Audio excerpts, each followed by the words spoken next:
হাতে একটি চক বা কলম নাও। আমি যদি এই চকটি এখন হাত থেকে ছেড়ে দিই তাহলে কি হবে?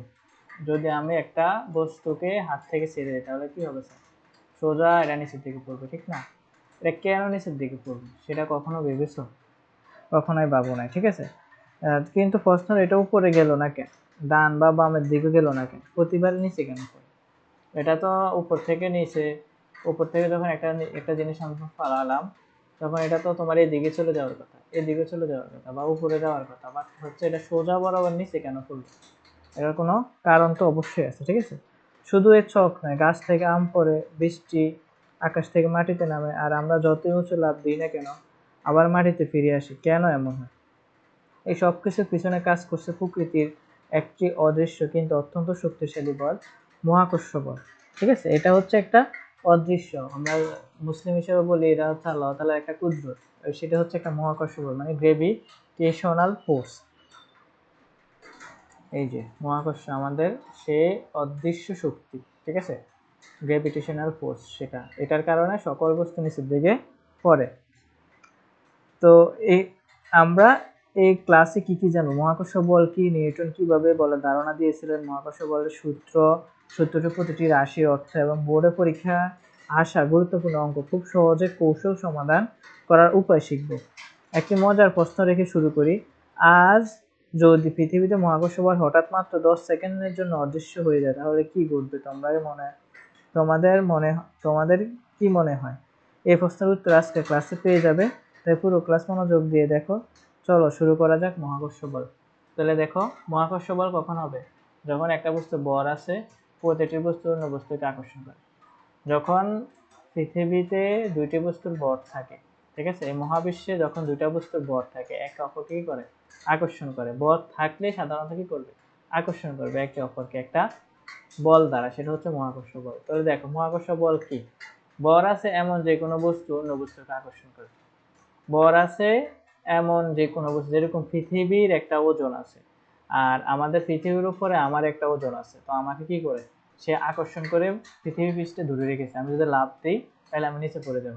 এরকম আপেলেরও কি আছে স্যার? আপেলও একটা ওজন আছে, আপেলেরও একটা ভর আছে, পৃথিবী পৃষ্ঠেরও একটা কি আছে? ভর আছে। তাহলে এই ভর এখানেও ভর থাকার কারণে আর পৃথিবী পৃষ্ঠ ভর থাকার কারণে এটাকে কি নিচের দিকে কি করলো? আকর্ষণ করলো, নিচের দিকে টেনে ধরলো। এটা নিচে পড়ে গেল সোজা বরাবর, এটা বামও চলে গেল না আর ডানও চলে গেল না।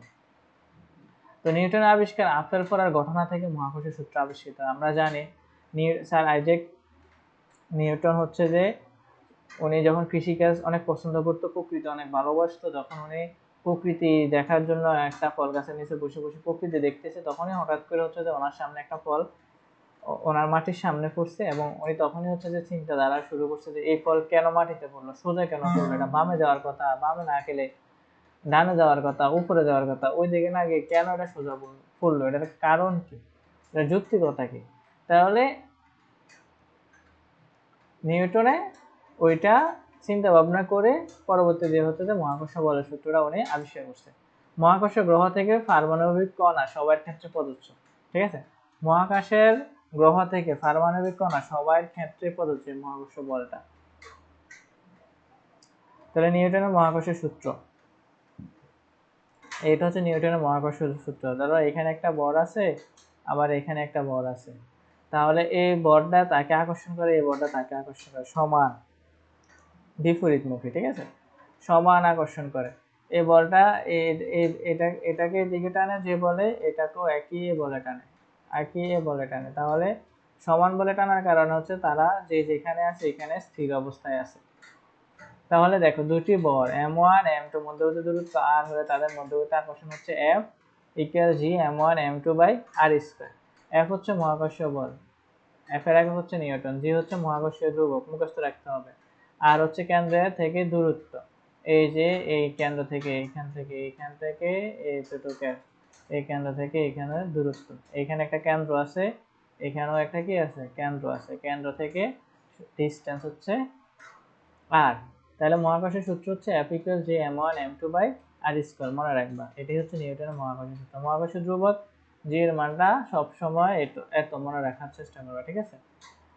6.67 ইন্টু 10 ইনভার্স 11 তোমার হচ্ছে Newton metre square per KG square.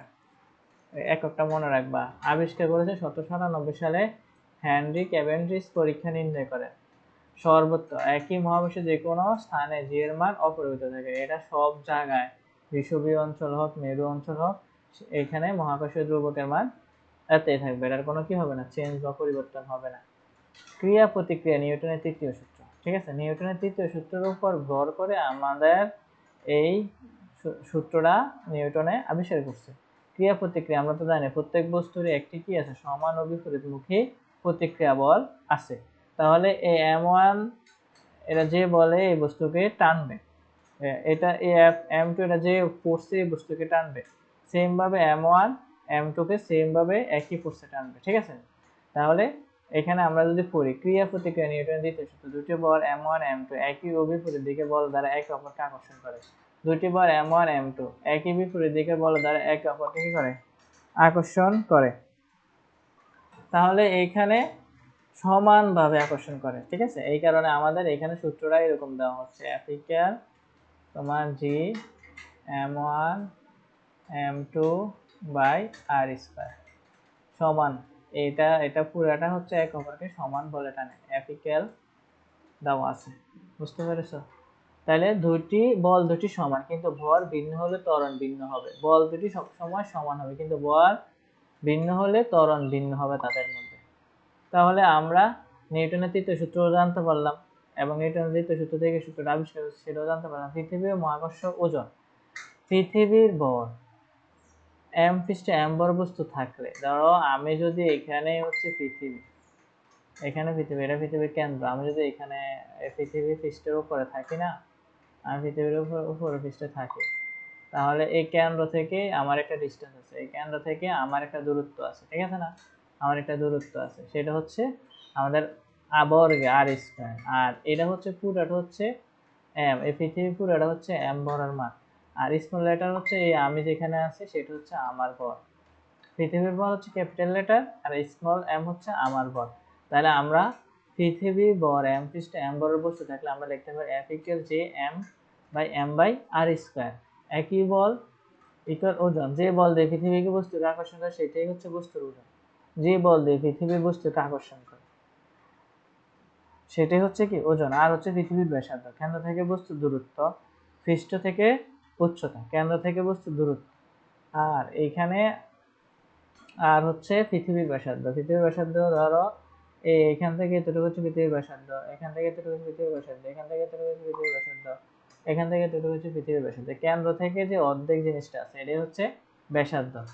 আর পৃথিবী পৃষ্ঠ থেকে উচ্চতা নয়, পৃথিবীর পৃষ্ঠ থেকে উচ্চতা নয়, এই ধরো আমি লাফ দিয়ে এখানে উঠে গেছি, এই উচ্চতা বুঝেছে না। পৃথিবীর পৃষ্ঠ থেকে কেন্দ্রের দূরত্ব হচ্ছে ব্যাসার্ধ। ঠিক আছে, পৃথিবীর পৃষ্ঠ হচ্ছে কেন্দ্রের দূরত্ব হচ্ছে ব্যাসার্ধ। তাহলে আমরা এটাও মোটামুটি বুঝতে পেরেছি। এবার কেন কেন্দ্র থেকে দূরত্ব হয়েছে এটা আমরা দেখবো এখন।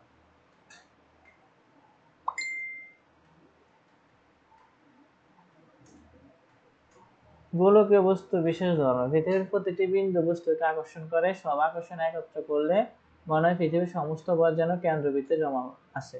তাই দূরত্ব মাপা হয় কেন্দ্র থেকে, পৃষ্ঠ থেকে না। তাহলে আমরা একটা বস্তু যখন দূরত্ব মাপবো তখন পৃথিবীর কেন্দ্র থেকে মাপার চেষ্টা করবো। পৃথিবী কোথা থেকে, কেন্দ্র থেকে। সরি, এই হচ্ছে পৃথিবীর কেন্দ্র, এটা হচ্ছে পৃথিবীর কেন্দ্র। তাহলে পৃথিবীর প্রতিটি বিন্দু বস্তুকে আকর্ষণ করে, সব আকর্ষণ একত্রে করলে মনে হয় পৃথিবীর সমস্ত ভর, এই পৃথিবীর যত ভর আছে সকল ভর মনে হয় কেন্দ্রের মধ্যে জমাবৃত আছে। ঠিক আছে,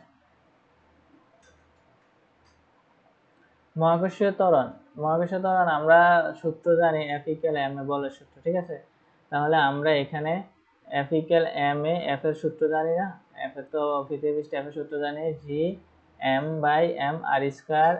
এর পরিবর্তে যেহেতু এটা অভিকর্ষ গ্রেভিটেশন, এর পরিবর্তে ত্বরণ হচ্ছে আমরা এখানে G লিখতে পারি। তাহলে এখানে আমরা ক্যালকুলেশন করলে পাই G equal G M by R square. এখানে যদি আমরা মান বসিয়ে দিই, G এর মান আমরা 9.8 মিটার পার সেকেন্ড স্কয়ার পাবো। এখানে আমরা যদি সবগুলো G এর মান, M এর মান আর এর মান, পৃথিবীর ব্যাসার্ধ জানা আছে, মহাকর্ষ ধ্রুবক জানা আছে, পৃথিবীর ওজন জানা আছে। আমরা একটু আগে তোমাদেরকে দেখাবো, ঠিক আছে? এইগুলা, এই যে পৃথিবীর তথ্যর হিসাব, পৃথিবীর ওজন মুখস্থ রাখবা না, 5.98, 5.98 10^24, 10^24। আর পৃথিবীর ব্যাসার্ধ 6.37, তোমার হচ্ছে 10^20, 10^6, 10^6। আর মহাকর্ষীয় ধ্রুবক জি হচ্ছে 6.67 × 10^11। তো আমরা যদি এখানে মানগুলা বসাই তাহলে আমরা জি এর মানটা পেয়ে যাই, জি = 9.8 m/s²। তো প্রিয় শিক্ষার্থীরা, আমাদের মূল বিষয় হচ্ছে যে মহাকর্ষীয় সূত্র জি তোমার হচ্ছে যে m1 m2/r²। আর মহাকর্ষীয় বল সূত্র এটা হচ্ছে W = mg ওজন। আর ধ্রুবকের মানগুলা, ত্বরণের মানগুলা, অভিকর্ষ ত্বরণের মান 9.8 m/s, এগুলো আমরা ভালো করে মুখস্থ রাখতে হবে। তার পরবর্তীতে আমরা এখানে একটা অঙ্ক তোমাদের জন্য বিশেষ করে রেখে রেখেছি, এটা আমরা এই অঙ্কটা করার জন্য প্রথমে ঘ নম্বরে বলছে উদ্দীপকের আলোকে বস্তু দুটির মধ্যবর্তী মহাকর্ষীয় বল নির্ণয় করো। এখানে আমাদেরকে বলছে 20 কেজি ও 30 কেজি ভর বিশিষ্ট দুটি বস্তু এ ও বি পরস্পর হতে তোমার 10 মিটার দূরত্বে স্থির অবস্থায় রয়েছে। তাহলে এটা কিন্তু এইটুকু পর্যন্ত আমাদের কভারেজ। আমরা মহাকর্ষীয় বল সূত্র মানে সংজ্ঞা সম্পর্কে জানি, দুটি বস্তু কণা একে অপরকে কি করে, নিজের দিকে আকর্ষণ করে। তাহলে এখানে দুটি বস্তু আছে, দূরত্বের বর্গের ব্যস্তানুপাতিক। তাহলে দূরত্ব আছে না, আছে। তাহলে এখানে আমরা লিখবো, এখানে m1 সমান হচ্ছে তোমার 20 কেজি, তারপরে m2 দ্বিতীয় বস্তুর ভর হচ্ছে তোমার 30 কেজি, আর তাদের মধ্যবর্তী দূরত্ব ডিসটেন্স হচ্ছে 10 মিটার। ঠিক আছে? তাহলে আমরা জানি, লিখবো, আমরা জানি মহাকর্ষীয় ধ্রুবকের মান 6.67 × 10^11 newton metre square per KG square, এটা মনে রাখবা। ঠিক আছে? আর মহাকর্ষীয় বল F = what। তাহলে আমরা এখানে জাস্ট সূত্রটা বসিয়ে দেব, F = J তোমার হচ্ছে m1 × m2 d স্কয়ার। তাহলে J এর মানটা বসাই দিই 6.67 × 10^11। m1 এর মান হচ্ছে 20, m2 এর মান হচ্ছে 30, আর d এর মান হচ্ছে 10 স্কয়ার। এবার আমরা যদি এটা ক্যালকুলেশন করি ক্যালকুলেটরে, তাহলে আমাদের মানটা বাইর হবে 4 × 10^11 নিউটন। এটি হচ্ছে আমাদের কাঙ্ক্ষিত অ্যানসার। তো আমাদের মহাকর্ষীয় অঙ্ক যদি পরীক্ষা আসে তাহলে আমরা এই সূত্রটা দিয়ে মহাকর্ষীয় বলটা বের করে নেব। তো আশা করি শিক্ষার্থীরা তোমরা এটা বুঝতে পেরেছো। তার পরবর্তী অঙ্কটা আমরা সলভ করব।